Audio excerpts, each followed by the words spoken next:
माननीय तहसीलदार साहेब नवापूर आणि उपकार्यकारी अभियंता नवापूर यांना निवेदन देण्यात आले।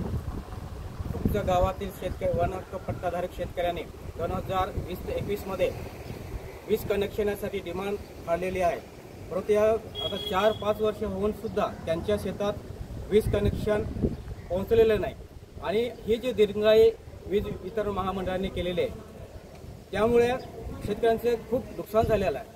आणि आता ते वीज वितरण कंपनीवाले काय करतायत की शेतकऱ्यांना जी डिमांड भरलेली होती ती परत करतायत आणि ती परत करत असताना 13,000 पेक्षा जास्त रक्कम भरल्यानंतर आता ते 7,000ची चेक किंवा 8,000चा चेक देत आहेत। म्हणजे मधले पैसे कुठे गेले आणि शासन एका बाजूला दरवर्षी GR काढतंय की आदिवासी वन हक्क पट्टाधारक शेतकऱ्यांना या योजना द्या त्या योजना द्या असं गठ्ठा तयार झालेला आहे, परंतु त्या कागदपत्री योजनांचं फक्त दिखावा केला जात आहे, प्रत्यक्ष शेतकऱ्यांना त्याचा लाभ होत नाही। त्यांचं म्हणणं आता असं आहे की आदिवासी वन पट्टाधारक शेतकऱ्यांनी कुसुम सोलर योजना असेल किंवा मागे त्याला सोलर योजना असेल याच्यामध्ये फॉर्म भरा, त्याच्यात तुम्हाला सोलर पॅनल देण्यात येईल, वरूनच योजना बंद झालेली आहे असं म्हणतात। परंतु चूक त्यांनी केलेली आहे, 5 वर्षामध्ये आपल्याला 20 कनेक्शन दिलेलं नाही आणि आता सोलरचं फॉर्म भरायला सांगतात।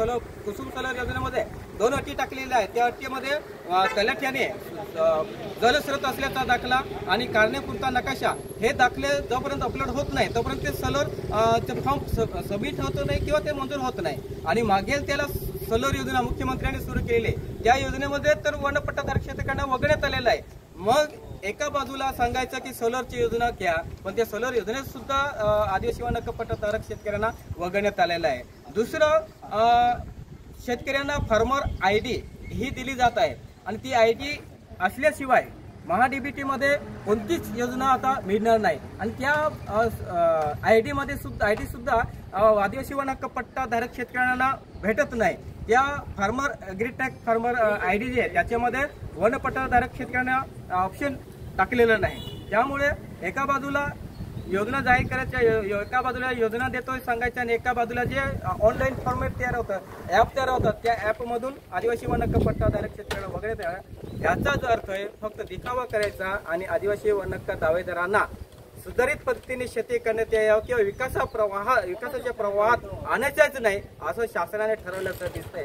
त्यामुळे आजचे निवेदन जे ते होते की येणाऱ्या दिवसामध्ये जर सदर शेतकऱ्यांना डिमांड भरलेली शेतकऱ्यांना 20 कनेक्शन दिलं नाही किंवा त्यांनी स्वतः पुढाकार घेऊन या ज्या शेतकरी आहेत त्या शेतकऱ्यांना सोलर योजनेचा लाभ मिळवून देत नाही तोपर्यंत शेतकरी सत्यशोधक शेतकरी सभा आणि सत्यशोधक ग्रामीण शेतकरी सभा यांच्याद्वारे तीव्र आंदोलन करण्यात येईल आणि या आदिवासींना न्याय मिळवून देण्यात यावे या प्रकारचं आज माननीय तहसीलदार साहेब आणि उपकार्यकारी अभियंता यांना निवेदन देण्यात आलेलं आहे।